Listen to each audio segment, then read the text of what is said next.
আন্তর্জাতিক একটা সংস্থা রিপোর্ট দিয়েছে, এই 257টা রাষ্ট্র চালাতে 257 জন মানুষ আছে এখন। মানে প্রত্যেকের একটা রাষ্ট্রপ্রধান আছে। পৃথিবীর 1 নম্বরে নিকৃষ্ট রাষ্ট্রপ্রধানের তালিকায় হাসিনার নাম।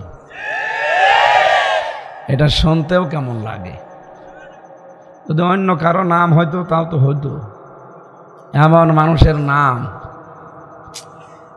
2 নম্বরে নাম এসেছে বাশার আল আসাদের, এটাও একজন মুসলমান। খ্রিস্টানের নাম পেয়েছি আমি প্রায় 9 নম্বরে। এর আগে যেগুলো আছে সবগুলোই মুসলমান, বাকি একজন মুশরিকের নাম আছে, আমি নাম নিলাম না। চিন্তা করেন, পৃথিবীর নিকৃষ্ট মানুষের তালিকায় ওনার নামটা অলরেডি উঠে গেছে। দুনিয়ার হিসাবে, আল্লাহর হিসাবে আরো আগে উঠেছে। কারণ যারা মানুষের উপরে জুলুম করে এরা আল্লাহর মামলার আসামি হয়ে যায়। সুতরাং মানুষের উপরে যেহেতু জুলুম হয়েছে, এটার প্রমাণ গতকালকের টকশো উপস্থাপিকা সহ 3 জন যারা আলোচক ছিলেন, হাওমাও করে সব কাজ ছিল। ব্যারিস্টার আরমান, 8 বছর যিনি আয়না ঘরে ছিলেন, তার জীবনী শোনার পর আমি নিজেও কেঁদে ফেলেছি। মানুষ এত নিকৃষ্ট হতে পারে, এত নিচে নামতে পারে মানুষ। আমি আয়না ঘরে ছিলাম, কিন্তু আমি মিনিটায় ছিলাম, উনি তো বিগটায় ছিলেন, বড়টায়। আমাদেরটাই অত্যাচার হয়েছে, কিন্তু অত না। এরকম এই চেয়ারের ভেতরে বসে দিত, চেয়ারের ওপরে বসে ক্লিপ এঁটে দেয় হাতে পায়ে, আর গলার সাথে একটা বেল্ট আছে। আপনারা এখন আয়না ঘর আবিষ্কার হওয়ার পরে যে চেয়ার দেখছেন, এটা শক দেওয়া, এটা শক দিলে ভাবে কাঁপতে থাকে। আর যে চেয়ার আমাকে নিয়ে গিয়েছিল ওটা ঘুরতে থাকে। একবার শুধু টিপ দেবে, 1 মিনিটে 120 বার ঘুরবে। 1 মিনিট পরে মনে হবে আমি 10টা দুনিয়া দেখতে পাচ্ছি।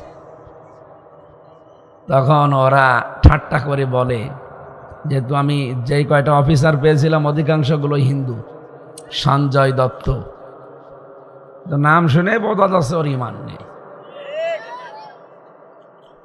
আমার ওই সময় বলতো যে আপনারা তো নাই, তোরা বলিস যে বিভিন্ন জায়গায় যে মরণের পরে আল্লাহ নাকি 10 দুনিয়া দেবে। এখন কি 10 দুনিয়া দেখা যাচ্ছে?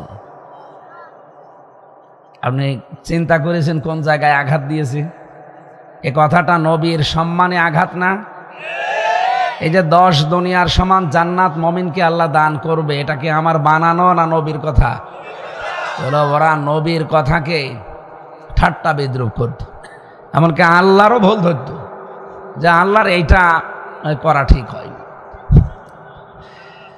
চিন্তা করতাম মাঝে মাঝে, আল্লাহর যদি ভুল ধরতে পারে, আমি তো ওর কাছে কিছুই না। এভাবে বসিয়ে রেখে 1 মিনিট ঘোরাবে, ঘোরানোর পরে এবার নিয়ে আসে মেশিন, আসার পরে এই যে হাতের সাথে আর পায়ের সাথে এমন মিল করা, শুধুমাত্র টিপ দেবে, একবারে আপনার নখগুলো সব খুলে চলে আসবে। নখ খুলে গেলে দেখবেন ফিনকি দিয়ে রক্ত বের হয়। কথা বুঝতেছেন? তখন মিহি পাতলা যে লবণ আছে, ওই মোল্লা সল্ট, ওইটা লাগিয়ে দেয়। কি যে চিৎকার মানুষের! আমার আগে যারা এভাবে খুলছিল, ভাই রে কান্নাকাটি। এরপরে আমারে নিয়ে গেছে, আমারে ঘোরায়নি, আমারে ঘোরাইত, আমারে যা যা বলতে বলেছিল ম্যাজিস্ট্রেটের কাছে যে এইগুলো সব লিখে দিলাম, যে বলবেন, যদি না বলেন আপনার স্ত্রীকে তুলে নিয়ে আসা হবে। আর এই যে দেখলেন যে এর যা করলাম, এইটা আপনাকে করাবো। ওই মেশিন আমি দেখেছিলাম যে নখ কি করে তোলা হয়। ব্যারিস্টার আরমান সাহেব যে কথা বলছিলেন, আমি তাহাজ্জুদের নামাজে ছিলাম। আমি তো তাহাজ্জুদও পড়তাম আন্দাজে, কারণ কয়টা বাজে আমি জানি না। আন্দাজের ওপরে তাহাজ্জুদ পড়ছিলাম যে না জানি, এখন হয়তো যেহেতু নিস্তব্ধ হয়ে আছে সব, তাহাজ্জুদের সময় হতে পারে। 8-10 জন আসলো আমার রুমে, সব মুখ বাঁধা। এসে আমারে বলছে নামাজ তাড়াতাড়ি শেষ করেন। নামাজ শেষ করার পরে গাড়িতে তুলে নিল, মুখ আর হাত বেঁধে। আমার নিজের উপরে তারা 2 জন বসলো, অথচ সিট পড়ে আছে। সিটের ওপরে না বসে আমার শরীরের ওপরে বসলো। এখান থেকে নিয়ে গেল, সারা রাত কোথায় যেন ঘোরাইলো। ঘোরানোর পরে আমারে বলল, আপনি কোথায় ছিলেন? আমি বললাম যে আমি জানি না। হ্যাঁ, এই কথাটাই বাইরের মানুষকে বলবেন যে আমি কোথায় ছিলাম আমি জানি না। গাড়ি থেকে এক লাথি দিয়ে আমারে ফেলে দিয়ে বলল যে ঠিক আছে, কাউকে কিছু বলবা না। এখন দেশ যে স্বাধীন হয়েছে এটা আমি জানি না।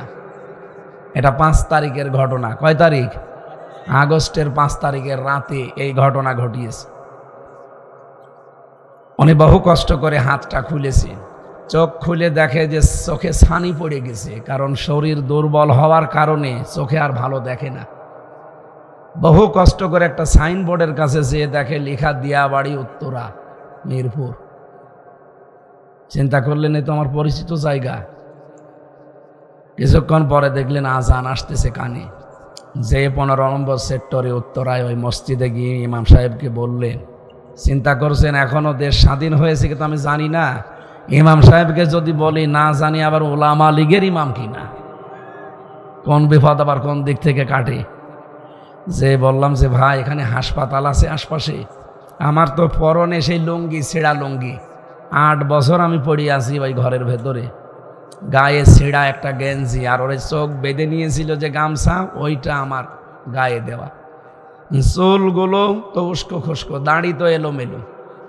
আমার যে চেহারা ছিল সে 8 বছর আগে, আমি একজন ব্যারিস্টার, সেখান থেকে আজ 8টা বছরে আমি নিজেকেই নিজে আজ চিনতে পারি না। মসজিদের যে গ্লাস লাগানো আছে, আমার চেহারাটা আমি দেখলাম 8 বছর পর। 8টা বছর পরে দেখলাম যে আমি কেমন হয়েছি। দেখি না, আমি নিজেকে চিনতে পারি না। ইমাম সাহেবকে পরিচয়ও দিলাম না, বললাম যে ভাই আমার একটা হাসপাতালে নিয়ে চলেন, আমি সব হারিয়ে ফেলেছি। হাসপাতালে নিয়ে গেলেন, যারা আছে ওখানকার দায়িত্বে, ওনারা দেখে মনে করছে কোনো ছিনতাইকারী, কোনো স্যাঁচলা চোর হবে, তাড়িয়ে দিয়েছে দূর করে। বলছে এখানে বড় অফিসার যে আসবে আমার একটু দেখা করতে দেন। অথচ ওই হাসপাতালটা বানিয়েছিল তার পিতা শহীদ মীর কাশেম আলী রহমতুল্লাহ আলাইহি। নিজের বাবার তৈরি করা হাসপাতালে আজ ঢুকতে দিচ্ছে না। বড় অফিসার যখন এসেছে সকাল 9:30, এ পর্যন্ত বসে আছি, কারণ আমি জানি না যে দেশের অবস্থা এখনো কি। জিজ্ঞাসা করার পরে যে স্যার এসেছে, আমি কাছে যেতে চাই, উনি মনে করছে এমন হয় স্যাঁচলা চোর, ছিনতাইকারী, মোবাইল নিয়ে দৌড় দেবে, তাড়াতাড়ি মোবাইল পকেটে ভরে। ওনার কাছে কাছে গেলাম, বললাম যে স্যার ভয় পাবেন না, আমি ব্যারিস্টার আরমান। 8 বছর পরে আজকে আমারে লাথি দিয়ে ফেলে দিয়েছে রাস্তায়। ম্যানেজার তো পাগল হয়ে গেছে, কারণ তার বাবার তৈরি করা প্রতিষ্ঠানে আমি চাকরি করি। বুকের ভেতরে জড়িয়ে হাওমাও করে কেঁদে বলছে আপনার পরিবারকে খবর দেই। পরিবারের লোকজন এসেছে, শুধু মা আর স্ত্রী ছাড়া কেউ ওনারে চিনতে পারে না। আমি দেখছিলাম এই করুণ কথাগুলো যখন বলছিল, উপস্থাপিকা একজন মহিলা, সে অঝর নয়নে কাঁদছে। বাংলাদেশে যদি কিচ্ছু না হয়, আমাদেরগুলো সব আমরা ভুলে গেলাম। জামাত বিএনপির ওপরে যা হয়েছে সব আমরা ভুলে গেলাম। যান, আয়না ঘরে যাদেরকে রেখেছিলেন 1700 মানুষ, আপনি কি জবাব দেবেন বলেন? আপনি যে বিশ্বের তালিকায় আজ নিকৃষ্ট মানুষের 1 নম্বরে, এমনি না, শুধু আয়না ঘরের কারণে। কিয়ামত পর্যন্ত অন্তত বাংলাদেশে কেউ যেন আর আয়না ঘর বানাতে না পারে, সেই ব্যবস্থা আমাদের করা লাগবে। এটা যে মানবতার সাথে কত বড় একটা কৌতুক, আপনি নিজেকে একটু দাঁড় করান তো ওই জায়গায়। একটা মানুষ এদিকে 3.5 হাত, এদিকে 1.5 হাত, মাঝখানে একটা টয়লেট দেওয়া, 24টা ঘন্টা পড়ে আছে। এটা কি অত সহজ? আর তারপরও মাটির নিচে গা সমসম করে। আমি 10 দিনে অলরেডি হাফ পাগল হয়ে গেছি, আর সে পড়ে আছে 8 বছর। আপনি নিজেকে যদি ওই জায়গায় দাঁড় করাতেন, আপনি নিজেও পাগল হয়ে যেতেন। এই কঠিন পরিস্থিতি যিনি তৈরি করলেন, ইনি যে আল্লাহর মামলার আসামি, এতে কোনো সন্দেহ আছে? বলেন তো, মামলার বাদী যত কড়া হয়, বড় হয়, মামলা তত কঠিন হয়। সূরা শুরার 42 নম্বর আয়াতে আল্লাহ বলেন, ইন্নামাস সাবিলু আলাল্লাযিনা ইয়াজলিমুনান নাস অবশ্যই আমি আল্লাহ মামলা দেব তাদের বিরুদ্ধে যারা মানুষের উপরে জুলুম করেছে। সুতরাং আয়না ঘরের দ্বারা যে জুলুম হয়েছে এটা কি ওয়াজ করা লাগবে? মাস্ট বি জুলুম হয়েছে এই 1700 মানুষের ওপর। কত মানুষ মারা গেছে যার দ্বারা এগুলো হয়েছে। সে এখন যদি মাপ পেতে চায়, এই ব্যারিস্টার আরমানের মতো, আজমির মতো যত মানুষকে গুম করেছিল, আয়না ঘরে রেখেছিল, তাদের কাছে যে মাপ চাওয়া লাগবে। তারা যদি মন থেকে মাফ করে তাহলে আল্লাহ মাফ করবে, তারা যদি মাফ না করে আল্লাহ আপনাকে মাফ করবে না। আপনার দুনিয়াও শেষ, আখিরাতও শেষ। সুতরাং মানুষের সম্মান কিসে বাড়ে আমরা অনেকেই জানছি না। ঈমান আনতে হবে আমাদের। কি কথা বলেন না কেন?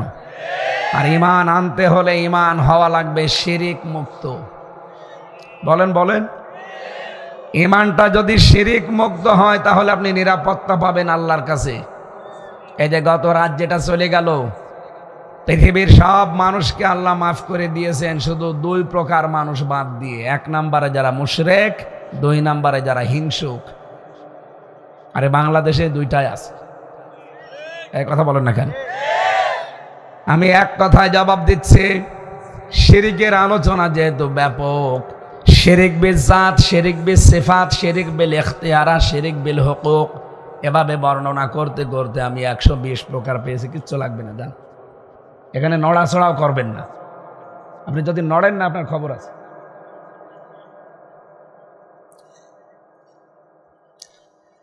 সব কথা আর এক কথা শিরিক।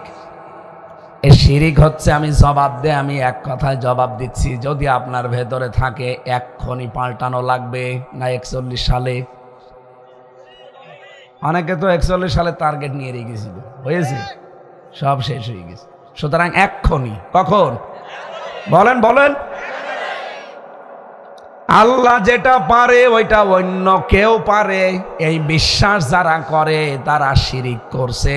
আর শিরিক যে করে সে মুশরিক। আর মুশরিককে এই সবে বরাতে, সবে কদরেও আল্লাহ মাফ করবে না। আর আপনি এই তালিকায় 1ম নম্বরে আছেন কিনা বলেন? আপনার ভেতরে কি এই বিশ্বাস আছে যে আল্লাহ যেটা পারে ওইটা অন্য কেউ পারে? নেই। দেখেন তো আছে কিনা। এই পৃথিবীতে সন্তান শুধুমাত্র দিতে পারে কে?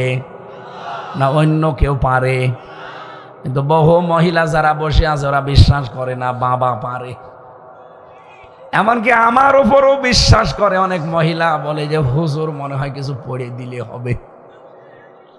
সেদিন বগুড়াতে এক মহিলা এসে তার স্বামীকে পাঠিয়েছে, আপেল নিয়ে এসেছে। এসে বলছো হুজুর আপেল পড়ে দেন। আমি সূরা ফাতিহা পড়ে ফু দেব, তাছাড়া আর কি পড়বো? কারণ এইটাই তো শেফা। কি এই যে ঝাড়ফুঁক যা করা হয় এই সূরা ফাতিহা দিয়া, নাচ ফালাক দিয়ে। আমি তো সরল মনে পড়ছি। হঠাৎ উনি আমার কানের কাছে মুখ নিয়ে বলছো হুজুর আপেল এমন ভাবে পড়বেন যেন ছেলে হয়। কেন? বলছে আমার 3 মেয়ে, আমার বউ আমারে পাঠিয়েছে যে হুজুরকে দিয়ে এমন আপেল পড়াবা এবার যেন আর মেয়ে না হয়। আমি আপেল ফেলে দিলাম, ডাক দিয়ে বললাম ভাই আপেল পড়ে যদি ছেলে হইতো আমার 3 মেয়ে হইতো না। আমি ম্যাডামের জনমের আপেল খাওয়াতাম, অথচ 2 মেয়ে হওয়ার পরে এই শেষেরটা যেটা হাফসা জান্নাত, আমি বহু চেষ্টা করেছি, বহু দোয়া করেছি, আল্লাহ অন্তত বংশের বাতি দেওয়ার জন্য একটা ছেলে দিও। আবার দিয়েছে মেয়ে। বলেন তো আপেল পড়ে যদি সত্যি ছেলে হইতো আমার ম্যাডামের ছেলে হইতো না? এই জন্য সন্তান দিতে পারে কে? এ বিশ্বাস আমাদের আছে। কোন পীর বাবা পারে? তাবিজ কবজে পারে না। সুতরাং আল্লাহ যেটা পারে ওইটা অন্য কেউ। অনেকে এই দোয়া পড়ে। ইব্রাহিম আলাইহিস সালাম তিনি 80 বছর এই দোয়াটা পড়েছিলেন, রব্বি হাবলি মিনাস সালিহিন, হে আল্লাহ আমাকে নেককার সন্তান দাও। কি সন্তান? 86 বছর একাধারে দোয়া করার পরে আল্লাহ জবাব দিয়েছেন একবার, রব্বি রব্বি হাবলি মিনাস সলিহিন।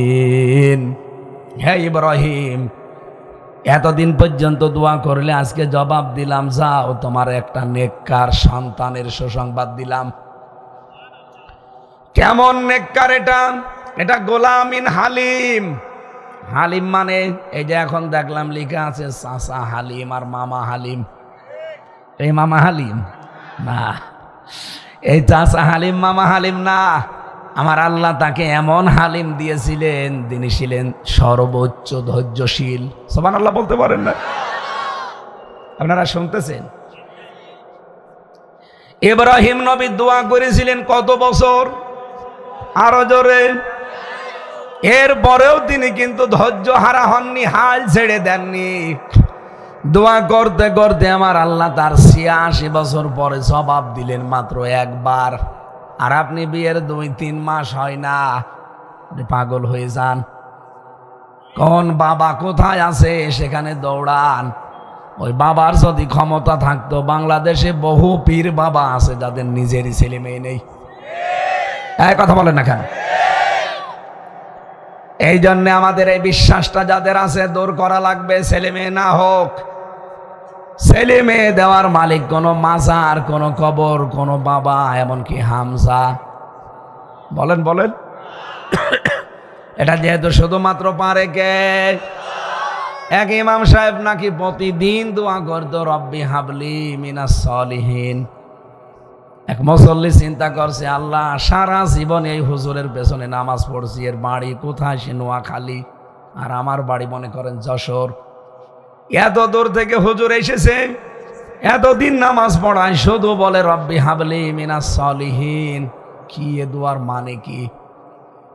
এক ইমাম সাহেব আলেম, তাকে জিজ্ঞাসা করছে যে আমাদের ইমাম সাহেব যেরকম লেখাপড়া জানে না, উনি শুধু দোয়া করে নামাজের পরে হাত তুলে, এই দোয়ার মানে কি? ওই আলেম বলছে, এটা তো দোয়া না, শুধু এটা কোরআনের আয়াত, সূরা সফফাতের ৯৯ নম্বর আয়াত। আল্লাহ পাক জানিয়েছেন, রব্বি হাবলি মিনাস সলিহিন। আল্লাহর কাছে দোয়া করো, আল্লাহ তুমি আমাকে একটা নেককার সন্তান দান করো। মুসল্লি চিন্তা করছে, হুজুরের মনে হয় ছেলে মেয়ে নেই। যে বলছে, হুজুর আপনার ছেলে মেয়ে কয়টা? 11টা। 11টা ছেলে মেয়ে, আপনি যে দোয়া করেন, আপনি কি জানেন ওই দোয়ার মানে কি? বলছেন না। কিসের দোয়া করেন আপনি? প্রতিদিনই এক দোয়া করেন, আপনি দোয়া মানে জানেন না?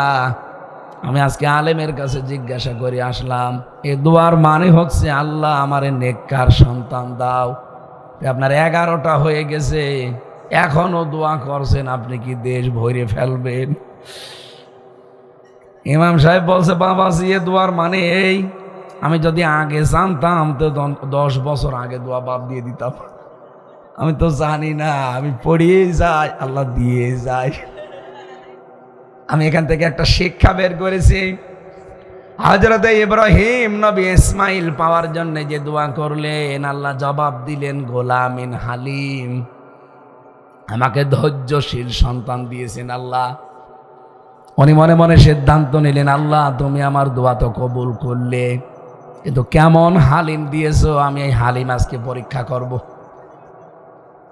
রব্বুল আলামিন তাকে স্বপ্ন দেখিয়েছিলেন, ফালাম্মা বালাগা মাহু সায়া ক্বালা ইয়া বুনাইয়া ইন্নী আরা ফিল মানামি আন্নী আযবাহুকা ফানজুর মাযা তারা।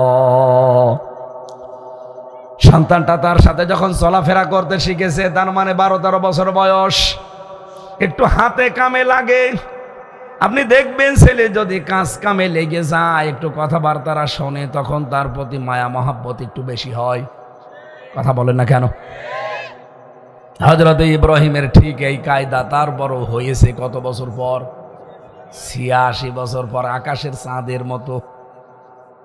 আল্লাহ তাকে স্বপ্নে দেখালেন, তো তোমার প্রিয় বস্তু কোরবানি করো। আমি কিন্তু শুধু ঘটনার জন্য না, এখানে একটা শিক্ষা আপনাদেরকে দিতে চাই, আর এটা নিয়ে যাওয়া লাগবে। কি নিয়ে যেতে পারবেন না? হযরত ইব্রাহিম সন্তানকে গিয়ে বললেন, আমি স্বপ্নে দেখলাম তোমাকে আমি জবাই করছি, তোমার রায় বলো। হযরত ইসমাইল কথাটা শোনার পরেই দৌড় দিতে পারতেন যে আপনি কি বাবা না আজরাইল।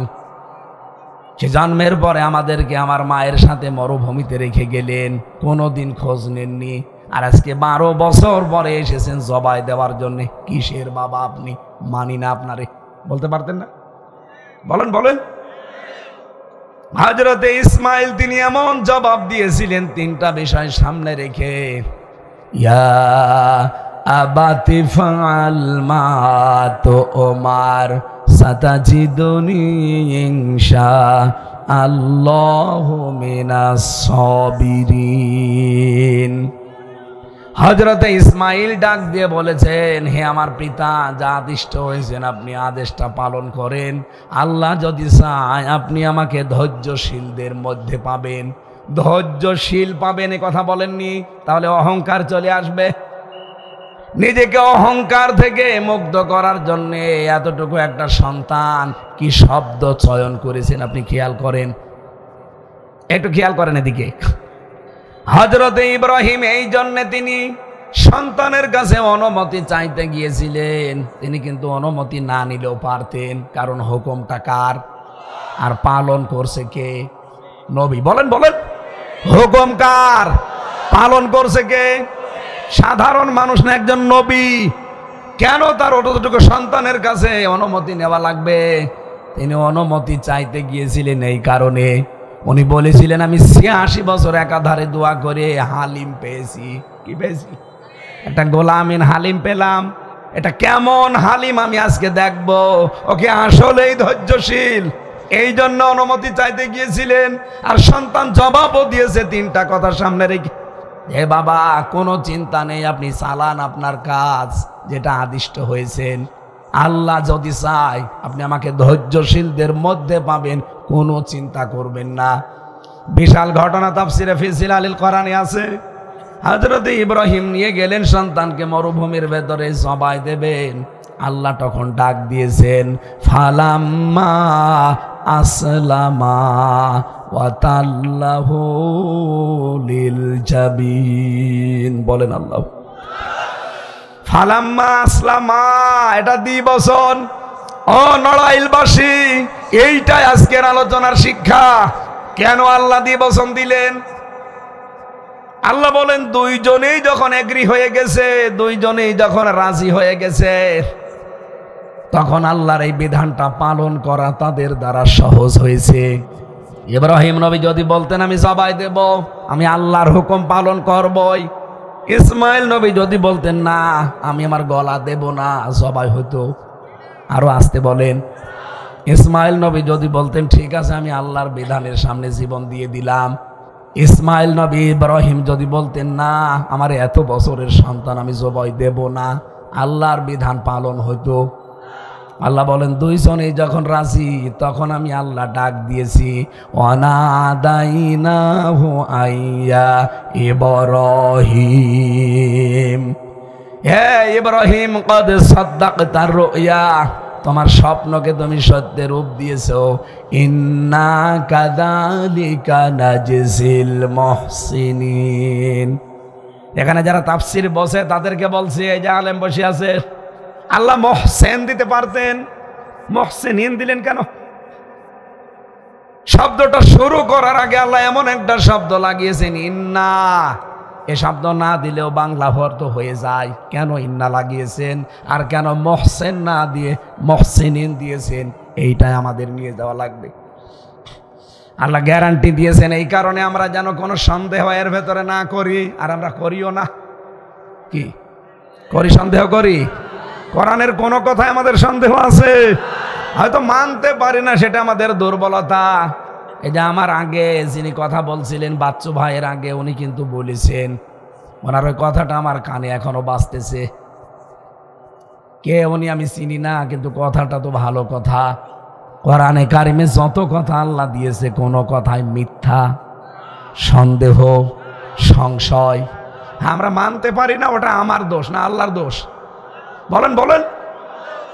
আল্লাহ এত বড় গ্যারান্টি দিয়ে আয়াত শুরু করলেন, ইন্না কাযালিকা নাজিসিল মুহসিনিন, এইভাবে করে আমার মহসেন বান্দাদেরকে আমি কিয়ামত পর্যন্ত পুরস্কার দেব। কি পুরস্কার দিয়েছিলেন তাদের? ইব্রাহিম নবী যখন আল্লাহর হুকুম পালন করার জন্য রাজি হয়ে গেছে, ইসমাইল যখন নিজের জীবন পর্যন্ত দিয়ে আল্লাহর বিধান পালনে সাহায্য করেছে, আল্লাহ এইটা দেখতে চেয়েছিলেন। ও বাংলার জনগণ, এটা রেকর্ড হচ্ছে, এটা লাইভ চলছে, 18 কোটি মানুষের কানে কালকে চলে যাবে। সবাইকে সামনে নিয়ে কথা জানাতে চাই, বাংলাদেশে যারা সামনে আসবে এরা আমাদের ইব্রাহিম নবীর ভূমিকা পালন করা লাগবে। আমরা 18 কোটি জনগণ সামনে আমরা ইসমাইলের ভূমিকায় জীবন পর্যন্ত দিয়ে দেওয়া লাগবে। এই কথা বলেন না কেন? কারণ আল্লাহর বিধান এখনো কায়েম হয়নি, আপনি বেঁচে থেকে করবেন কি? এখনো আল্লাহর বিধানে জমিনে একটাও কায়েম হয়নি, আপনার জীবনের কিসের মূল্য? এখনো নিরপরাধ মানুষের ওপরে জুলুম শেষ হয়নি। এই কথা বলেন না কেন? বিশ্ব নবী মুহাম্মদুর রাসূলুল্লাহ মাত্র একজন নিরপরাধ মানুষকে ওরা হত্যার মিথ্যা সংবাদ প্রচার করেছিল যে কতিলা উসমান, ওসমানকে মেরে ফেলেছি। এ কথা শোনার পরে নবীজি নিজে 1399 জন মানুষকে ওই বাবলা গাছের নিচে হুদায়বিয়া জায়গায় আমি নিজে দেখে এসেছি। ওখানে 1399 জন মানুষকে হাতে হাত দিয়ে তিনি শপথ বাক্য পাঠ করালেন যে আমরা ওসমান হত্যার বদলা না নিয়ে বাড়ি যাব না, হজ থাক পরে করব, রোজা ভেঙে ফেলো পরে করে দেব। একটা নিরপরাধ মানুষের পক্ষে দাঁড়াতে গিয়ে নবীজি কি সিদ্ধান্ত নিয়েছেন? আল্লাহর 2টা বিধান বাদ দিলেন, হজ আর রোজা। আর 1399 জন মানুষ হাতের ওপরে হাত দিয়ে তাদেরকে শপথ বাক্য পাঠ করাচ্ছেন, বায়াত গ্রহণ করাচ্ছেন যে জীবন দেব কিন্তু বাড়ি যাব না, হত্যার প্রতিশোধ না নিয়ে। নিরপরাধ মানুষের একটা মানুষের পক্ষে দাঁড়াতে নবীজি এত বড় বড় সিদ্ধান্ত নিতে পারেন। এই 15.5 বছরে কত নিরপরাধ মানুষ জেলখানায় ভর্তি আছে।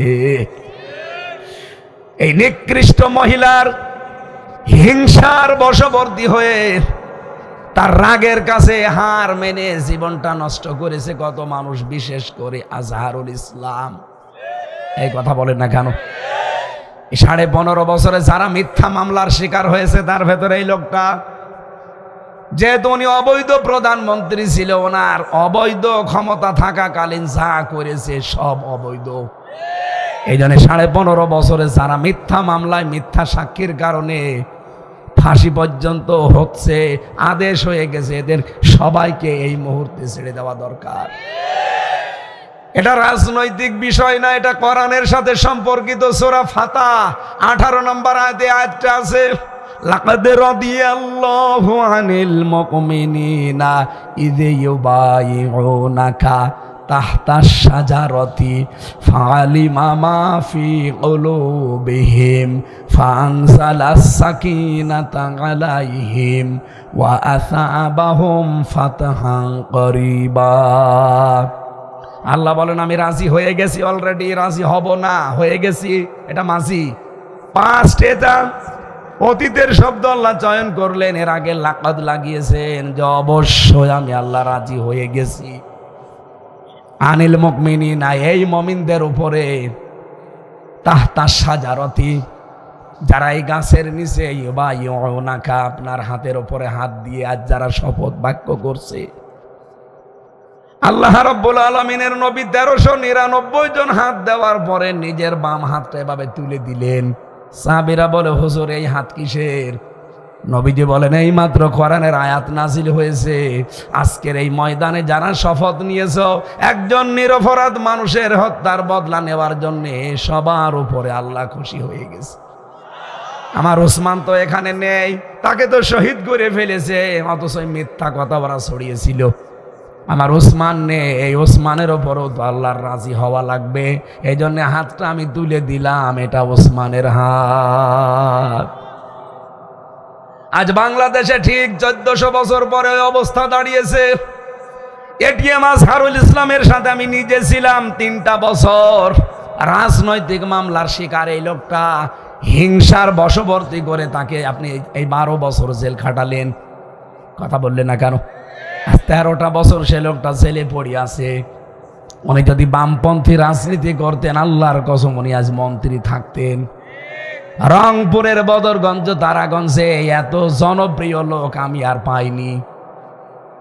অথচ একামতের দিন বাংলাদেশ জামাত ইসলামী এই শব্দটা তার সাথে লেগে আছে, এই কারণেই তাকে কিন্তু এই অবস্থা।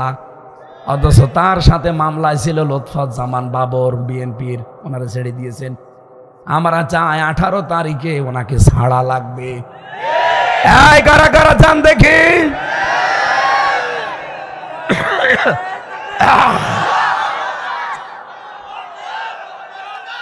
আলহামদুলিল্লাহ। এই দেখেন তো, হাত তোলেনি কে? দেখেন তো, দেখেন। বসেন। এটা শুধু দেশের জন্য, রাজনৈতিক বিষয়ের জন্য না, আমার ইমানের দাবিতে বলেছি।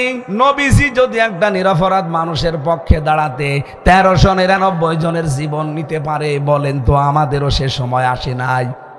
সুতরাং আমরা আলটিমেটাম অলরেডি দিয়ে দিয়েছি।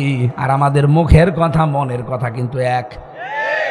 অনেকে মনে করছে মুখে বলার বলেছে, না, কে বলছে আপনাকে? একামতে দিনের দায়িত্ব সত্যিই যারা মন থেকে দেশে পালন করে, আপনি দেখবেন ওদের মুখের কথা আর মনের কথা এক। এই জন্য আমরা মুখ দিয়ে যা বলে ফেলেছি, এইটাই আমার মনের কথা। এই জন্য আয়াতের মাঝের অংশে ছিল ফালিমা মাফি কুলুবিহিম। আল্লাহ বলেন আমি কিন্তু ওদের মনের কথা জেনে ফেলেছি। ওরা যে মন থেকে শপথ বাক্য পাঠ করছে এটা আমি জানি। এই জন্য ফানসালা সাকিনাতা আলাইহিম, তাদের উপরে আমি আল্লাহ সাকিনা নাজিল করলাম। ওয়াসাবাহুম ফাতাহান করিবা, তাদেরকে একটা নিকটবর্তী বিজয়ের সুসংবাদ দিয়ে দিলাম। আজ আমরা এই নিরপরাধ মানুষের পক্ষে যদি বাংলার 18 কোটি মানুষ দলমত রাজনীতি ভুলে গিয়ে দাঁড়াতে পারি, আল্লাহর কসম আল্লাহ আমাদের ওপরেও সাহাবীদের মতো রাজি হয়ে যাবে। কারণ আমরা নিরপরাধ মানুষের সামনে দাঁড়াতে চাই।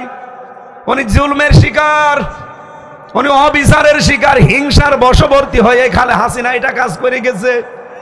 আমি নিজেও তো একজন ভিকটিম। এই কথা বলছেন না কেন? আমি যে বানিয়ে বলছি না, এটা তার প্রমাণ আমি নিজেই। কারণ আমিও ছিলাম ওই রকম হিংসার প্রতিহিংসার শিকার। তাছাড়া যে মামলা আমারে দিয়েছিল, সর্বোচ্চ 3 মাস আমারে জেলে রাখার কথা, যদি সাজাও লাগিয়ে দেয়, অথচ 3টা বছর এই জালেমরা আমারে জামিন দেয়নি। এমনি জেলখানায় দিলে তো সমস্যা না, কিন্তু দিয়েছে আমার জেলের ভেতরে জেল, ওর নাম সেল, ওর ভেতরে আবার আছে ফাঁসির সেল, ওর ভেতরে কন্ডেম সেল, এই জায়গায় রেখে দিয়েছিল। খাবার দাবার তো ওই রকম 10,000 মানুষের খাবার আর কিরকম হয়। এরপর আবার সিসি ক্যামেরা দিয়েছে, কেউ যেন আমার সাথে কথা না বলে। 24 ঘন্টা। উনি তো ব্যারিস্টার আরমান 8 বছর হাত বাঁধা ছিল, আর আমি 3 বছরে, আমার মনে হয় 3 বছরে 30 বছর কেটে গেছে। আমি 30 বছর বয়সে ঢুকেছিলাম, 33 বছর বয়সে বের হলাম। জীবন থেকে মনে হচ্ছে 30 বছর আগে গা কাটিয়েছে, 3 বছরে তার সাথে বেশি সময় গেছে। মাঝে মাঝে কারারক্ষীরে বলতাম যে ভাই 24 ঘন্টায় তো তালা লাগিয়ে রাখেন, আবার সিসি ক্যামেরা দিয়ে রেখেছেন, একেবারে কিচ্ছু নেই, কোনো কাজ কাম নেই, এভাবে বসে থাকা যায়? একটু বই নিয়ে এসে দেন পড়ি। ওরে শয়তান দেবদুলাল বই নিয়ে এসেছে বঙ্গবন্ধুর আত্মজীবনী, ও ছাতা পড়ে আমি করবো কি? বললাম ভালো বই নিয়ে আসতে পারেন না? পরের সপ্তাহে নিয়ে এসেছে বঙ্গবন্ধুর ছেলেবেলা। একটু গরম দিয়ে বললাম যে আপনি কি ভণ্ডামি করেন, কি বই নিয়ে আসেন? পড়ার মতো বই লাইব্রেরিতে নেই। হুজুর ভালো বই নিয়ে এসে দেবো। পরের সপ্তাহে নিয়ে এসেছে বঙ্গবন্ধুর চীন সফর। এখন সিসি ক্যামেরা যেহেতু আছে, আবার আষাঢ় দিয়ে ফেলে দিলে ওখানে তো অফিসে দেখতে পাবে, পরে এসে আবার টর্চার করবে। এমনি সেই ডান্ডা বেড়ি লাগিয়ে দেবে, আবার পেছনে হাত বেঁধে 24 ঘন্টা আটকিয়ে রেখে দেবে, 1.5-2 মিনিট সময় দেবে টয়লেট করার জন্য। আর আকাজাব। ওনারে বললাম আপনার আর বই নিয়ে আসার দরকার নেই, আপনি যদি বই নিয়ে আসতে চান নিয়ে আসবেন, আমার ফাঁসি চাই। ওই বই পড়তে নেই, পড়তে হয় কি না হয় আপনি নিয়ে এসে দেন। আমি দরকারে 10 বার করে পড়বো। আমি মেজর ডালিম বলছি এই বই নিয়ে আসেন। পরে কয়দিন পরে একটা কারারক্ষী পেলাম, মুসলমান, ওর বাড়ি সাতক্ষীরা, আশরাফুল নাম দেখেই মনে করলাম আল্লাহ আজাক এ দেব দুলাল না, এর দিয়ে কিছু হবে। পরে বললাম ভাই আপনি আজহার সাহেবের কাছে যেয়ে বলবেন হামজা বই চেয়েছে, কারণ ওনার কাছে বই আছে আমি জানি। উনি পাঠিয়েছে প্রোডাক্টিভ মুসলিম আর কারাগারে রাত দিন জয়নব আল গাজালির। পরের সপ্তাহে বললাম যে ভাই আপনার খোঁজে থাকলে 2টা তাফসির এনে দিয়েন। আল্লাহর ইশারাও 2টা তাফসির নিয়ে এসেছে, ফি জিলালিল কোরআন আর তাফহিমুল কোরআন। এই বাংলাদেশে এখন 42টার উপরে তাফসির পাওয়া যায়, আর আমার কাছে সবচাইতে প্রিয় ভালোবাসার তাফসির এই 2টা। আল্লাহ মনে হয় ওর হাত দিয়ে ওই 2টাই নিয়ে এসে দিয়েছে। হিংসার বশবর্তী হয়ে মানুষ কি করতে পারে আমি দেখেছি। আলেমদের মাজায় দড়ি দিয়ে, ডান্ডা বেড়ি দিয়ে, পেছনে হাত বেঁধে, এর উপরে একটা কালো কাপড় দিয়ে আপনি কোর্টে নিয়ে যেতেন। আর এখনকার যে দরবেশ 36,000 কোটি টাকা মারিং কাটিং করা, ওরে নিয়ে যাচ্ছে জামাইয়ের মতো। হিংসার বশবর্তী হয়ে কেউ যদি কিছু করে, তার বিপক্ষে থাকলে আপনি জাহান্নামী, তার পক্ষে থাকলে আপনি জান্নাতি, কারণ আপনার উপরে রাজি হয়ে যাবে কে? এই জন্যে আমি বারবার বলছি 18 তারিখে ওনার রায় আছে ফেব্রুয়ারির, বিকাল 4:30 সারা দেশে কিন্তু বিক্ষোভ দিয়েছে ইসলামপন্থীরা। ভালোই ভালোই বলছি মুক্ত জীবনে ছেড়ে দেন। যদি মনে করেন না এটা এদের মুখের কথা, এদের মনের কথা না, মিথ্যা ভাবছেন। আমরা মুখ দিয়ে যেটা বলি আল্লাহর কসম ওইটাই আমাদের মনের কথা। আমরা চাই 18 তারিখে সকালবেলা উনি যেন মুক্ত বাতাসে আসতে পারে। এই কথা বলেন না কেন? আর আমরা এইটার মাধ্যমে আল্লাহর সন্তুষ্টি চাই। 1399 জন যেই সিদ্ধান্ত নিয়েছে, কাফেররা ভয়তে উসমানকে ছেড়ে দিয়েছে। আমারও মনে হয় 18 তারিখের এই কমিটমেন্ট যদি আমরা ঠিক রাখতে পারি, এদেশের কোন শক্তি নেই আজহারুল ইসলামকে আটকিয়ে রাখতে পারে। ছাড়াই লাগবে তাকে। কে কথা বলেন না কেন? ছাড়াই লাগবে তাকে। এই জালেমা মহিলার নিষ্ঠুরতা কত কত নিষ্ঠুর পর্যায়ে পৌঁছায়। এখন আয়না ঘর গুমের এই ঘটনাগুলো দেখলে আপনারা বুঝছেন, আর আমরা নিজেরা ফেস করে এসেছি। সুতরাং নিরপরাধ মানুষ আজ 13 বছর পড়ে আছে জেলখানায়, কোনো অপরাধ নেই। অপরাধ একটাই, অমা নাকামু মিনহুম ইল্লা ইউমিনু বিল্লাহিল আজিজিল হামিদ। উনি যদি হিন্দু হয়তো জীবনও 13 বছর জেলে থাকা লাগতো না। শুধুমাত্র একামতে দিনের দায়িত্ব পালন করে, এই কারণে তার উপরে হিংসা। ওনার একই মামলা, ওনারও ফাঁসির আসামি, লুৎফুজ্জামান বাবারও ফাঁসির আসামি। তারে কেন 17 বছর পরে ছেড়ে দিলেন? আমরা সরকারের কাছে জোর দাবি জানাচ্ছি, জননেতা মাসলুম মানুষ আজহারুল ইসলামকে আমরা ফেরত চাই। কারা চান দেখি? লিল্লাহে তাকবীর।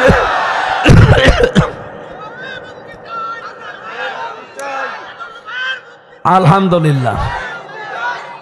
এই বসেন।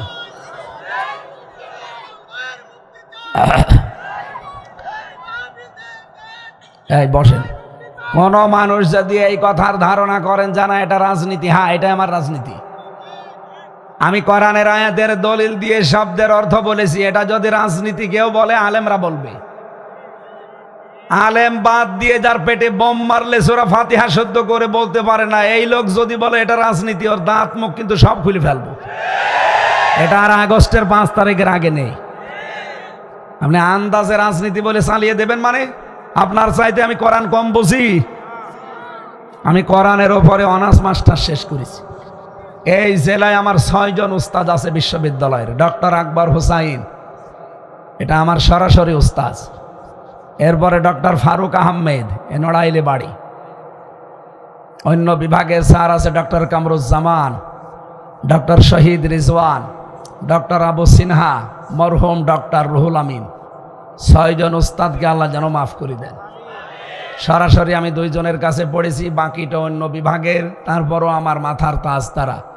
এই শিক্ষকদের জন্য দোয়া করছে যে আল্লাহ এই জেলায় তাদের জন্ম দিয়েছে। রব্বুল আলামিন আমার 6 জন শিক্ষক এই জেলায় আছে বিশ্ববিদ্যালয়ের। প্রত্যেককে হায়াতে তজ্জেবা সিহাতে কুল্লিয়া দান করো, বলেন আমিন। আমি যে কথা তুলেছিলাম, এদেশের সামনে যারা আসবে 1628 জন মানুষ দায়িত্ব পাবে সামনে, 350 এমপি, বাকি এসপি, ডিসি, টিওনো, ওসি, সচিব সব মিলে কতজন? 1600, আরো জোরে বলেন 1600।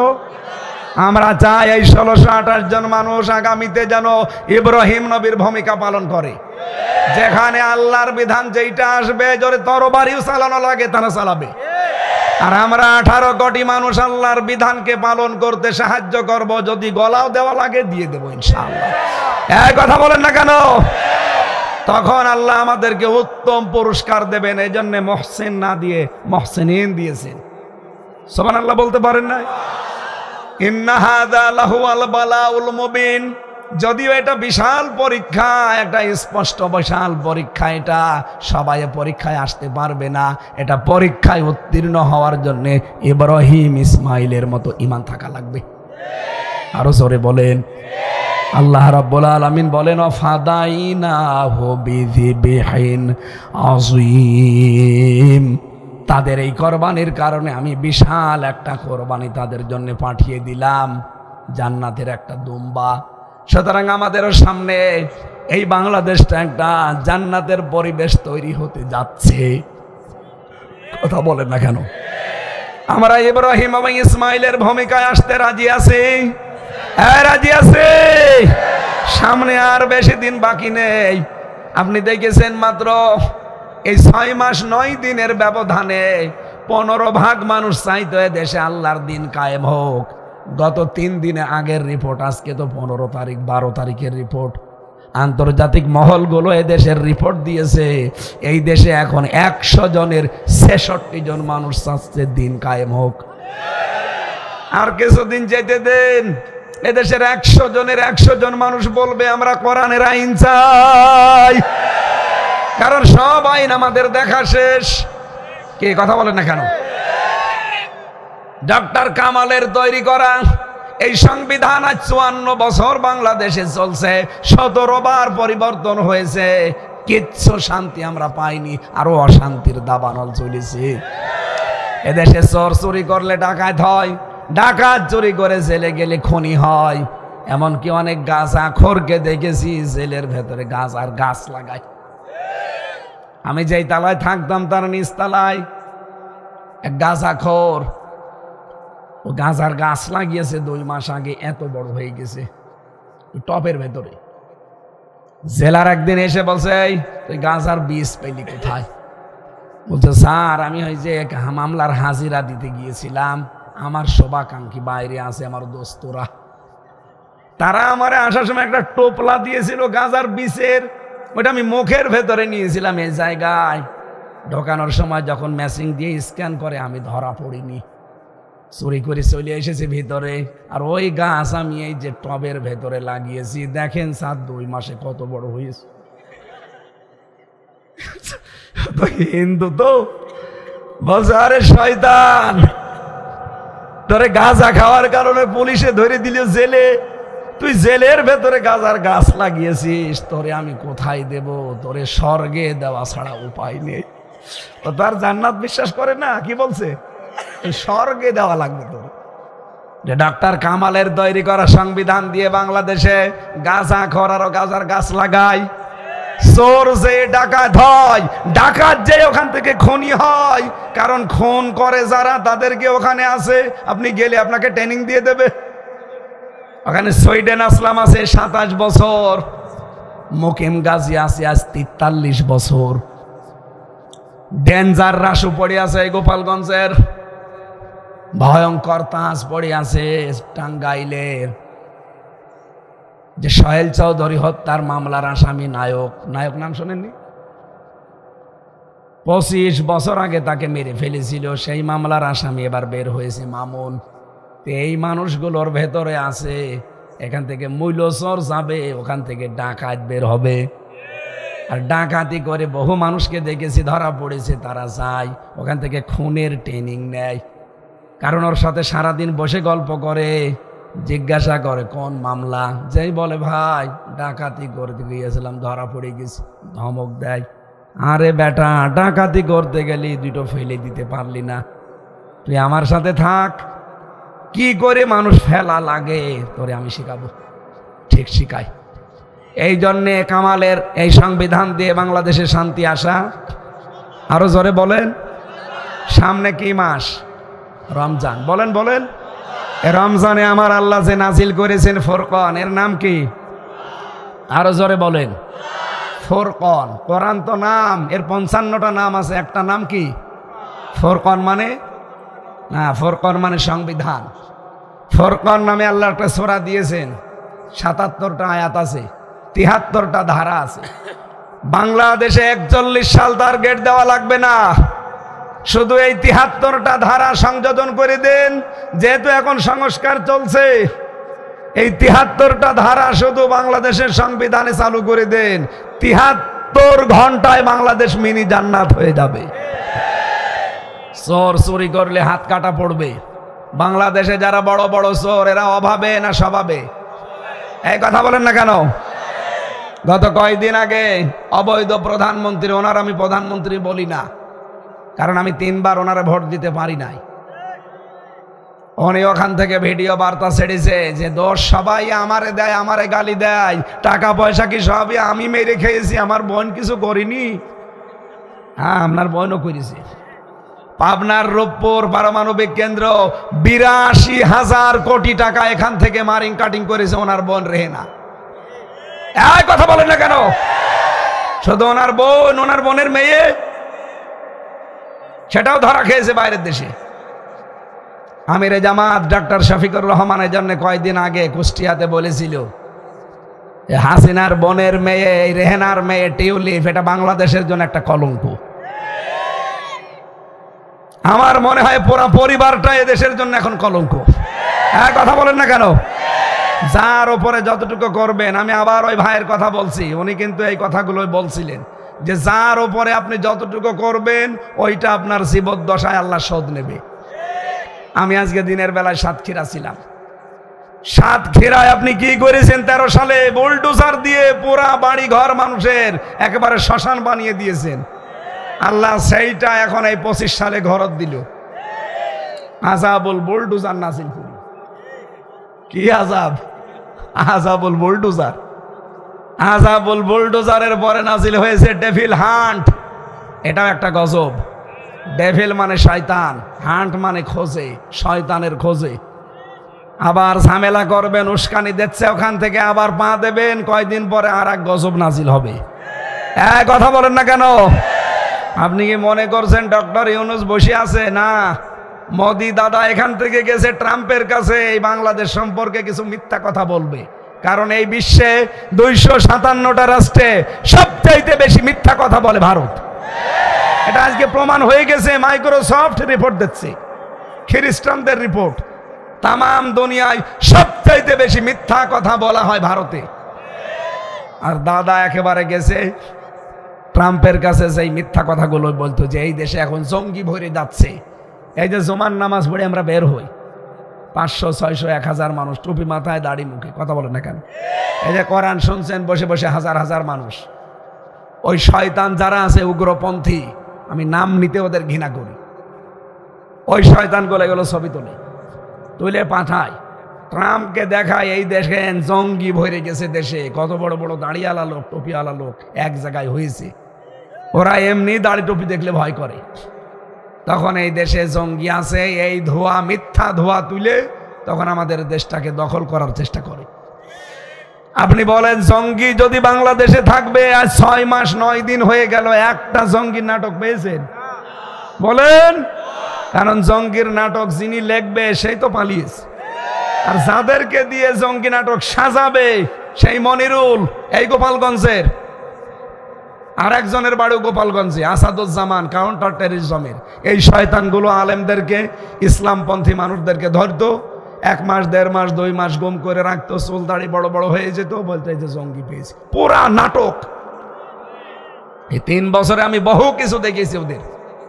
আমার সাথে নিজেরা ওরা এই কথাগুলো বলতো যে এগুলো কিচ্ছু নেই, আমরাও জানি, কিন্তু আমাদের টিকে থাকা লাগবে এই মিথ্যার উপরে। বলেন নাউজুবিল্লাহ।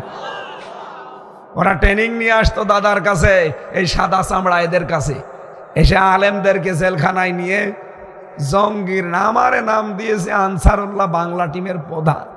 কি ওইটা কি আমি জানি না। আমি জেলখানার ভেতরে একজনকে পেয়েছিলাম আল্লাহ দলের প্রধান আব্দুল মতিন, 17 বছর জেলে। ওনারা একদিন বললাম, ভাই আপনি তো আল্লাহ দলের প্রধান সভাপতি, সেক্রেটারি কে? বলছে আমার ছেলে। ও সভাপতি, ওর ছেলে সেক্রেটারি, 2 জন বাপ বেটা জেলে, আর বাইরে ওদের একজনও নেই। এই হচ্ছে বাংলাদেশের জঙ্গি। আপনি বিশ্বাস করতে পারছেন না, আজ 6 মাস 9 দিন হয়ে গেল, একটা মানুষও জঙ্গি নাটকে ধরা পড়েনি। অথচ এই মোদি যে কিন্তু এখন এই মিথ্যা কথাগুলো ছড়ায়, তো আমাদের এই টুপি দেখে দেখে। ডক্টর ইউনূস মাল একেবারে খাঁটি মাল। যেই দিন মোদি গেছে ট্রাম্পের কাছে, ওই দিন আন্তর্জাতিক মিডিয়াগুলো নিয়ে আয়না ঘরে গেছে, যে দৃশ্যগুলো সব ছবি তুলে আন্তর্জাতিক মিডিয়ায় প্রচার করেছে। নিয়ে এখন কি বলবি বল? মোদির কথা শুনবে এখন? ওর বাড়া ভাতে লবণ দিয়েছে, খা। আমাকারু আমাকার আল্লাহ আল্লাহু খায়রুল মাকিরিন। যে অবস্থা করছেন, আপনার নাই ষড়যন্ত্র, কিন্তু আল্লাহর তো ষড়যন্ত্র না, আল্লাহর কৌশল। আপনি যা করবেন একটাও হালে পানি নেবে না, সব আল্লাহ ফাঁস করে দেবে। কারণ এই দেশে এমন কিছু মানুষ তৈরি হয়ে গেছে যারা দেশটার জন্য অন্তত জীবন দিতেও পেছপা হবে না ইনশাআল্লাহ। এখানে সামনে আসছে কোরআনের দিন, ইসলামের দিন, এটা আমরা যেন চর্ম চোখে দেখতে পারি। বলেন আমিন, আরো জোরে বলেন আমিন। দরুদ সালাম পাঠ করার মাধ্যমে যেই 2টা কথা তুলেছিলাম, যে সবে বরাত বলেন, সবে কদর বলেন, আল্লাহ মাফ করে না 2 প্রকার মানুষ। একটা মুশরিক, আর মুশরিক হচ্ছে তারা আল্লাহ যেটা পারে ওইটা অন্য কেউ পারে এই বিশ্বাস যারা করে। আমি একটা উদাহরণ দিয়েছিলাম, সন্তান দিতে পারে কে? অন্য কেউ পারে? তাহলে এই শিরকি যাদের আছে তারা এখন থেকে তওবা করেন। এই কথা বলেন না কেন? 2 নাম্বারটা একটু কড়া, বলবো এটা নাকি নির্বাচনের পরে বলবো? জালেমরা আমার শরীরে এমন কোনো জায়গা নেই যে মাথার চুল থেকে পায়ের তালু পর্যন্ত পুরাটাই, জামা কাপড় খুলতে পারি না, 1 ইঞ্চি জায়গা খালি নেই। আমি যে এখনো বেঁচে আছি এটা আল্লাহর রহমত ছাড়া আর কিছু না। আমার সামনে কত লাশ বের হয়ে গেছে, আমি তো মনেই করেছিলাম যে জীবনে মনে হয় আর বের হওয়া যাবে না, কারণ যে জায়গায় রেখেছিল ওখান থেকে মানুষ ফিরে আসে না। কিন্তু হঠাৎ করে যে আল্লাহ এরকম পরিবর্তন করে দেবে আর জালেম পালাবে কে জানে। আল্লাহ সব করিয়েছে, আলহামদুলিল্লাহ। দ্বিতীয়টা বলে ফেলি, আপনি মানবেন না মানবেন এটা আপনার বিবেকের ব্যাপার। কি আমি আশা করছি আপনি মানবেন। না মানলা যদি ইচ্ছা থাকে যে না যা বলে বলুক গা, ও সাথে আমি শুনি চলে যাব, এরকম মন আছে কাদের? হাত তোলেন তো। একজন এই তার কাটা, এদিকে তাকান, ওর তার আসলেও কাটা, চেহারার দিকে তাকিয়ে দেখেন তার কাটা আছে, তার কাটা আছে। ঠিক আছে, আমি দ্বিতীয়টাও বলছি, যেহেতু 120টা এতগুলো বলা তো সম্ভব না। 2 নাম্বার পয়েন্টটা বলছি, এই তাকান। আলা লাহুল খালকু ওয়াল আমরু তাবারাকাল্লাহু রাব্বুল আলামিন। সূরা আরাফের 54 নাম্বার আয়াতে আছে, শেষের দিকে পাবেন। আল্লাহ বলেন জমিন সৃষ্টি করেছি আমি, আইন চলবে আমার। সুতরাং পৃথিবী বানিয়েছে কে? আইন চলার কথা কার? আল্লাহর এই জমিনে আল্লাহর আইন বাদ দিয়ে যারা মানুষের তৈরি করা আইন কায়েমের জন্য দল করেন, আল্লাহর তৈরি করা আইন বাদ দিয়ে মানুষের তৈরি করা আইন প্রতিষ্ঠার জন্য যারা ভোট দেন, আপনি কিন্তু মুশরিক। কোন আলেম নিয়ে আসবেন নিয়ে আসেন, আমার কোনো ভয় নেই। আমি আপনাকে বুঝিয়ে দিতে পারলেই হলো। আমি বলেছি আল্লাহ যেটা পারে ওইটা অন্য কেউ পারে, এই বিশ্বাস করলেই সে শিরিক করে, আর শিরিক করলে সে মুশরিক। আর মুশরিককে আল্লাহ সবে বরাতে মাফ বলেন। আল্লাহ যেটা পারে অন্য কেউ পারে? আইন দিতে পারে কে? আপনি কেন নিজের আইন তৈরি করে মানুষের উপরে চাপিয়ে দেবেন বলেন? এই জন্যই তো ক্লিয়ার করার জন্য বসেছি না। যাদের ভেতরে এই উল্টাপাল্টা বিশ্বাস আছে এখনই পরিবর্তন হওয়া লাগবে।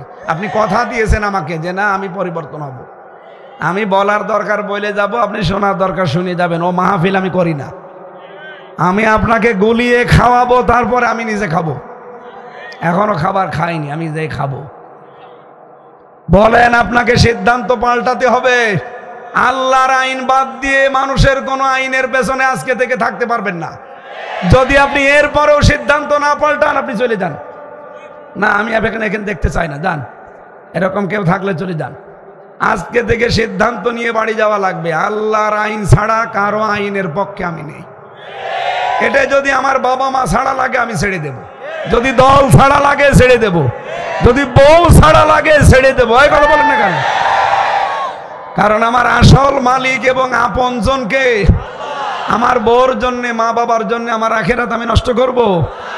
আপনি কি মনে করেন আপনার বউ আপনাকে খুব ভালোবাসে? হ্যাঁ আমি জানি, কিন্তু আপনি এখন মারা যান, আপনার বউ হয়তো পাগলের মতো কান্নাকাটি করবে, 2 দিন একেবারে পাগল হয়ে যাবে, 3 দিন না খেয়ে থাকবে, 7 দিন চিন্তায় কথা বলবে না, 40 দিন সাদা কাপড় পরে থাকবে, 4 মাস 10 দিন পর্যন্ত একটু মন খারাপ থাকবে। ওর বাবা আর মা এসে নিয়ে যাবে বাড়িতে, বলবে আর কতদিন? 4 মাস 10 দিন পরে ঠিকই একটা ছেলে দেখে তার বিয়ে দিয়ে দেবে। 2-4 দিন সংসার হয়ে গেলে ওই মেয়ে তার বাবা মার কাছে কল দেবে, আপনার বউ বলবে বাবা খুব ভালো কাজ করেছো, আগে যেটা ছিল ওর চাইতে স্বামী 100 গুণ ভালো। এইটা হচ্ছে দুনিয়া, এইটা কি? সুতরাং এইরকম বর জন্যে, এইরকম ছেলে মেয়ের জন্য, এইরকম মা বাবার জন্য আমার বিশাল আখেরাত আমি নষ্ট করবো? আমি কি পাগল হয়ে গেছি? আরে ভাই কোরআনের চোখ লাগিয়ে দেখতে পাচ্ছি আপনি পাগলামি করছেন। আপনি মানুষের তৈরি করা আইনের পেছনে সময় দেবেন কোন কারণে? আপনার সময়, আপনার সম্পদ, আপনার জীবনের দাম নেই। একটা কুকুরের আইন মানে না, আর আপনি মানুষ হয়ে মানুষের তৈরি করা আইন মানবেন? আল্লাহ কি খেলা করছে বসে বসে? সুতরাং আজকে সিদ্ধান্ত পাল্টাতে হবে, নাই তো মাহফিল করার দরকার নেই। এটা বাদ দিয়ে আগামী থেকে গাছের গান দেবেন। ও বলছে ঠিক, তারপরেও ও মানবে না। আমার তাহলে গলা নষ্ট করাই বেকার হচ্ছে না? আরে ভাই নড়াইল তো আমার নিজের জেলার মতো, কারণ এটা খুলনা বিভাগ। খুলনা বিভাগ না, অন্যান্য বিভাগে গেলে মনে হয় যে বাড়ি থেকে একটু দূরে গেলাম, আর নিজের এই বিভাগে, আমার তো এই বিভাগে বাড়ি কুষ্টিয়া, এই খুলনা বিভাগের যে কোনো জেলায় গেলে মনে হয় যে বাড়ির ভেতরে আসি। সুতরাং আপনাদেরকে আমি আপন ভাই আপন বোনের মতো ভালোবাসি। মন থেকে বলছি, আল্লাহর কসম, আপনি কোরআনের চোখ লাগিয়ে দেখেন আপনি জাহান্নামে যাচ্ছেন। আপনাকে আল্লাহ মাফ করেনি এই সবে বরাতে, সবে কদরও মাফ করবে না যদি এই সিদ্ধান্ত না পাল্টান। আইন চলবে, কারণে জগৎ বানিয়েছে কে? আমি 2টা পয়েন্ট বললাম, একটা সন্তানের, একটা আইনের, এরকম 120টা আছে, সবগুলো আমরা আজকে বলছি না।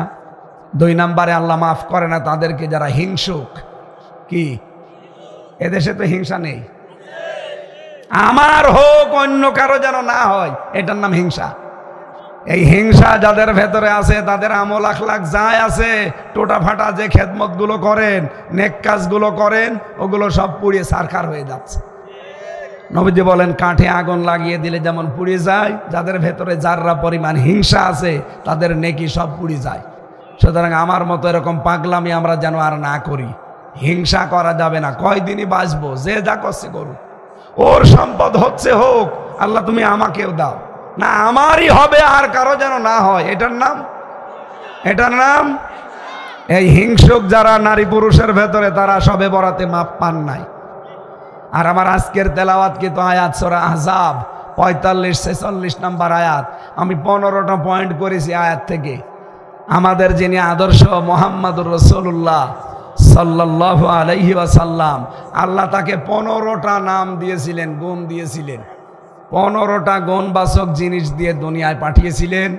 আমরা যদি ওইগুলো দুনিয়ায় অর্জন করতে পারি আমরা সাকসেস।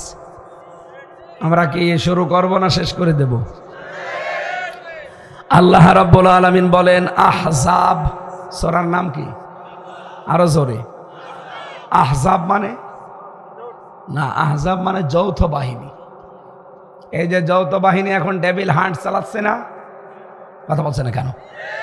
যৌথ বাহিনী দেখলে ইমানদারেরা খুশি হয়। ওয়ালাম্মা রাআল মুমিনুন আল আহজাব, যখন মুমিনরা যৌথ বাহিনী দেখেছে তখন আনন্দে আত্মহারা হয়ে গেছে।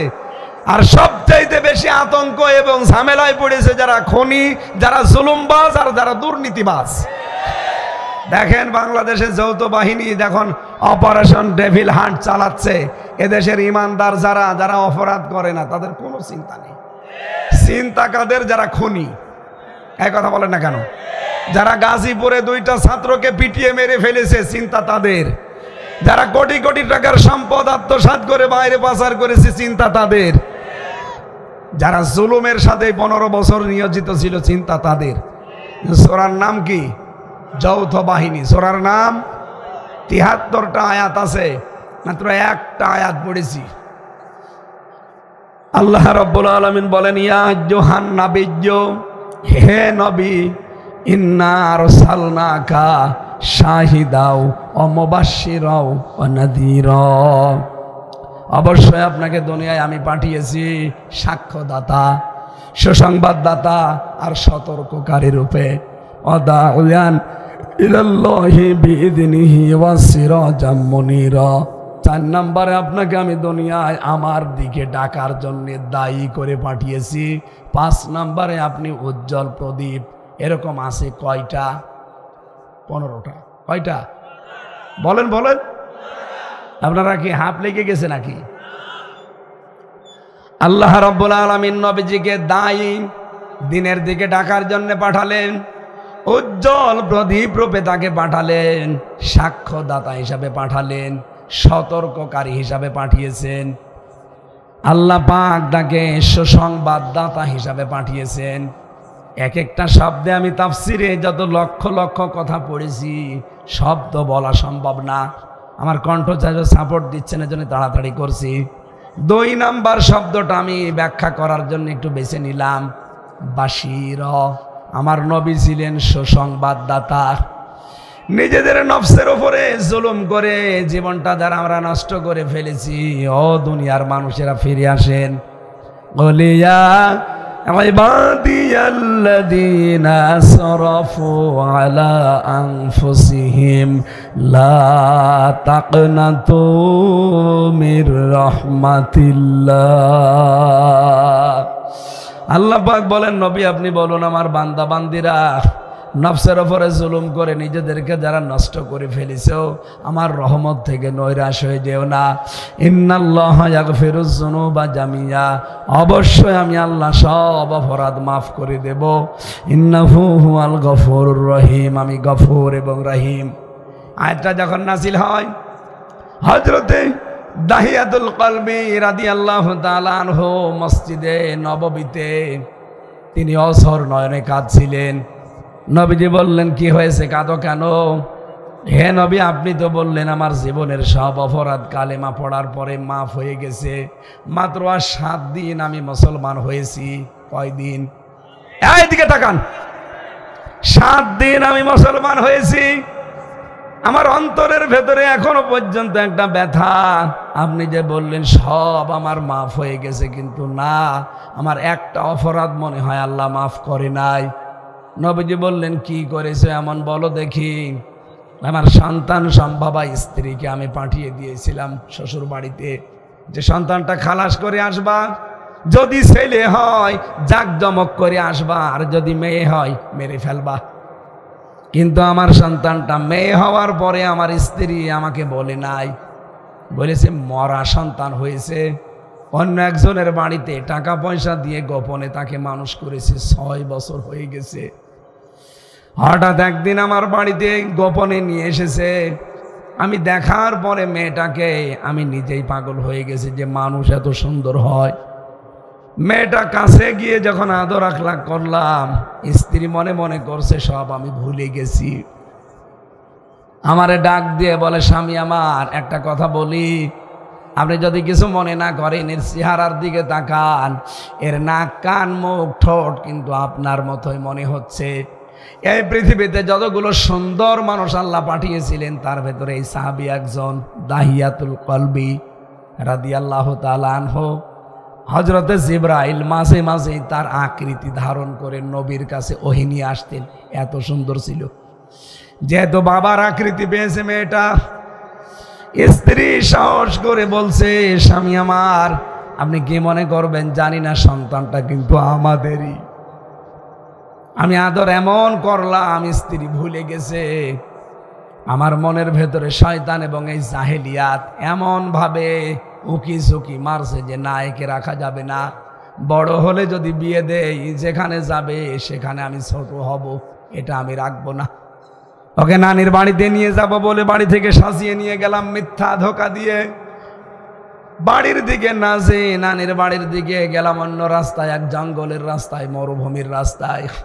নিজে একটা গর্ত তৈরি করলাম। মেয়েটা বারবার আমাকে বলছিল, বাবা আমি তো নানির বাড়িতে এর আগে মায়ের সাথে কয়েকবার গেছি, আপনি কোথায় নিয়ে আসলেন? এত কষ্ট করার দরকার নেই, চলেন আমরা ফিরে যাই। হে রাসূল, আমার মেয়েটা তো জানে না যে আমি তার জন্য এই গর্ত করি। শেষ পর্যন্ত তার আমি নিজে ওপর থেকে বললাম, দেখ কি সুন্দর জিনিস গর্তের ভেতরে দেখা যায়। মেয়েটা আমার কথা সরল মনে বিশ্বাস করে দেখতে গেছে। ওপর থেকে একটা ধাক্কা দিয়ে ফেলে দিলাম গর্তের ভেতরে। মেয়েটা তখন বুঝে ফেলেছে যে না, তারে আমি আর বাঁচতে দেব না। হাত জোড় করে আমারে বারবার বলছিল, বাবা আমি মায়ের কাছ থেকে শুনতে পেয়েছি যে তুমি আমাকে সহ্য করতে পারোনি। আমি কথা দিচ্ছি জীবনে কোনোদিন তোমার কাছে আমি আর ফেরত যাব না। বাবা বলেও তোমার সম্মান নষ্ট করব না। দরকার হয় ভিক্ষা করে খাবো, আমার জীবনটা তুমি আজকে ছেড়ে দাও। হে রাসূল, ওই পর্যন্ত আমার মনের ভেতরে এক চুল পরিমাণে, কোনো বিন্দু পরিমাণে মায়া জন্ম হয়নি। বিশাল এক পাথর 2 হাত দিয়ে উপরে নিলাম, ওর বুকের উপরে দেখে মারলাম। ফিনকি দিয়ে রক্ত বের হয়ে আমার শরীরে লেগেছিল। ওই দিন মেয়েটা একটা আত্মচিৎকার দিয়ে বলেছিল, বাবা তোমার মতো নিষ্ঠুর বাবা যেন দুনিয়ায় আর কারো না হয়। হাদিস যিনি বর্ণনা করেন তিনি বলেন, নবীজি এই কথা শুনছিলেন মসজিদে নববীতে। আল্লাহর নবী নিজে অঝোর নয়নে কেঁদে ফেললেন। ডাক দিয়ে বললেন যে মানুষ এত নিষ্ঠুর হতে পারে। আমি এই হাদিসটা যখন পড়েছি, আমার নিজের মেয়ে, 2 নাম্বার মেয়ে যেটা ফারিহা জান্নাত, আমি জেলে যাওয়ার সময় ওর বয়স 7 মাস ছিল, এখন 4 বছর। ওরে আমি মাঝে মাঝে নিয়ে ভাবি, কারণ 3টা মেয়ের ভেতরে এই মেয়েটারে আমার মহাব্বত একটু বেশি, কারণ এটা আমি দেখতে পাইনি। চিন্তা করি ওই সাহাবীর দিকে আর আমার এই মেয়েটার দিকে। আল্লাহ, আমার মেয়েটার চেহারা অনেক সুন্দর, এর দিকে তাকালে আমি অনেক কিছুই ভুলে যাই। মাঝে মাঝে আমার চিন্তা হয়, আল্লাহ ওই সাহাবী কি করে এত সুন্দর মেয়েকে নিজের হাতে কবরের ভেতরে দিয়ে, গর্তের ভেতরে আবার পাথর নিক্ষেপ করে তার জীবনটা শেষ করে দিল। আমাকে যদি তামাম দুনিয়াও কেউ দিয়ে দেয়, আমার ফারিহার গায়ে পাথর লাগা দূরের কথা, একটা ফুলের টোকাও আমি লাগতে দেব না। আমিও তো আমার মেয়েকে ভালোবাসি, উনিও তো ভালোবাসার কথা। তো কি জাহিলিয়াতের ভেতরে ছিল বলেন তো একটা লোক। মেয়েটার জন্য যখন কবর খুঁড়ছিল এই গর্ত, তখন মাটিগুলো এই দাড়ির ভেতরে, চুলের ভেতরে যাচ্ছিল। সাহাবী বলে, হুজুর আমি বারবার দেখি আমার মেয়েটা দৌড়িয়ে এসে এই দাড়ির ভেতরে আর চুলের ভেতরে এই ঢেলা ময়লাগুলো, বালিগুলো পরিষ্কার করে দেয়। ওই সময়ও যদি আমার মনের ভেতরে একটু মায়া আসতো, আমি কিচ্ছু করি নাই, তারে শেষ করে দিলাম। আর 7 দিন আমি মুসলমান হয়েছি।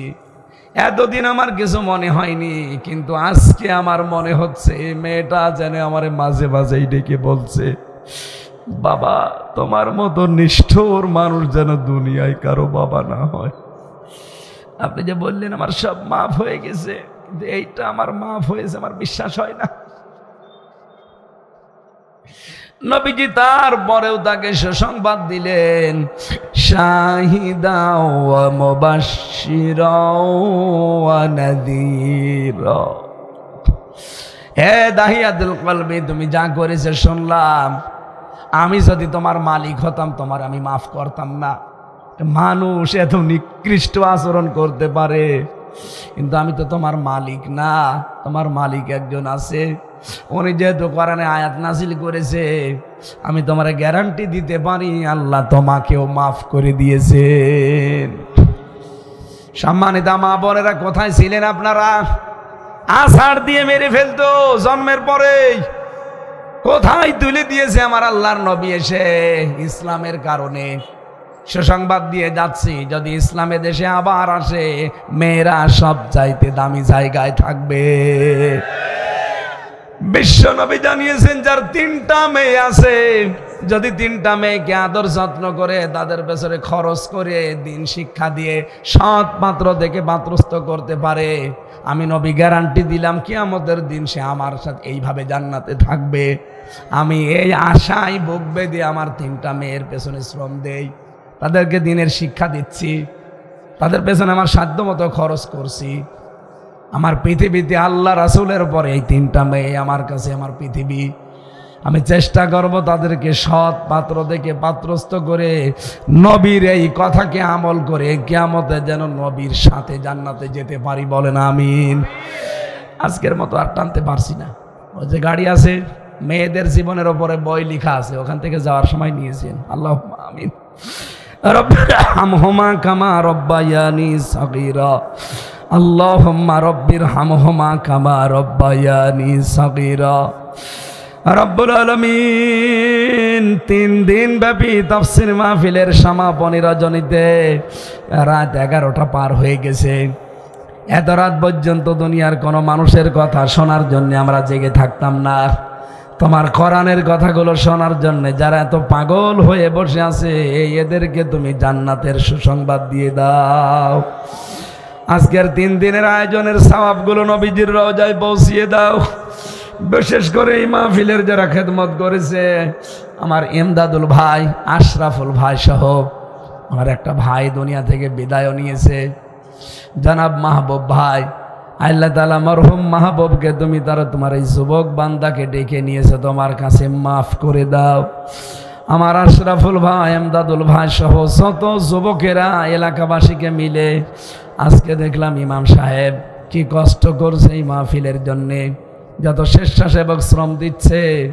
আল্লাহ এদেরকে জামা পেটে নিয়েছে, মায়ের পেট খাদিজার মতো বানিয়ে দাও। মা বোনদেরকে তুমি ফাতেমার মতো, আয়েশার মতো তৈরি করো। রব্বানা হাবলানা মিন আজওয়াজিনা ওয়া যুররিয়াতিনা কুররাতা আয়ুনি ওয়াজআলনা লিল মুত্তাকিনা ইমামা। আমরা যারা অসুস্থ আছি, আমাদেরকে শেফায়ে কামেলা আজেলা দান করো। আগামীতে অনুষ্ঠানটা কোরআনের প্রচারের জন্য আরো বিশাল আকারে কবুল করো। যত অতিথি এসেছে, আমি অনেকের নাম জানি না, আল্লাহ সব অতিথিকে তুমি কোরআনের ইজ্জতে ওমরের মতো বানিয়ে দাও। প্রশাসনের যে ভাইগুলো এসেছে, আল্লাহ রাত দিন এরা দায়িত্ব পালন করে বাংলার জমিনে মানুষের জানমাল ইজ্জত আবরু হেফাজতের জন্যে। যদিও সালেমদের লাঠিয়াল বাহিনী হিসাবে ব্যবহার করার কারণে এখনো পর্যন্ত বাংলার জনগণ তাদেরকে শত্রু মনে করে, আল্লাহ এই মনোভাবটা তুমি এ দেশ থেকে তুলে দাও। ওরা যে কষ্ট স্বীকার করে, ওদের এই কষ্ট তুমি দিনের জন্য কবুল করে নাও। পুলিশ ভাইদের ওপরে তোমার রহমত নাজিল করো। তাদের বাবা মা আত্মীয় স্বজন ছেড়ে যারা দেশ এবং দশের দায়িত্ব পালন করে, প্রশাসনকে তুমি মঞ্জুর করে নাও। এই লোহাগাড়া থানার ওসি, টিওনো, এ জেলার এসপি, ডিসি, প্রশাসনের যত মানুষ কাজ করছে মানুষের ইজ্জত আবরু জানমাল হেফাজতে, সবাইকে তুমি মঞ্জুর করে নাও। এলাকায় মাটির নিচে যত মানুষ কবরে আছে, কবরগুলো জান্নাত বানিয়ে দাও। আল্লাহ তুমি দেখতে পেয়েছো, সালেমরা এমন কোনো টর্চার নেই যা আমার এই 3.5 হাত বডির উপরে করে নাই। আমি অসুস্থ হয়ে গেছি, আমার কণ্ঠটাও নষ্ট হয়ে গেছে। আমি চাই তুমি আমাকে আমার কণ্ঠ, আমার শরীর আগের অবস্থায় ফিরিয়ে দাও। আলহামদুলিল্লাহ রাব্বিল আলামিন। মরণ আসলেই যেন পড়তে পারি লা ইলাহা ইল্লাল্লাহ মুহাম্মাদুর রাসূলুল্লাহ। আসসালামু আলাইকুম।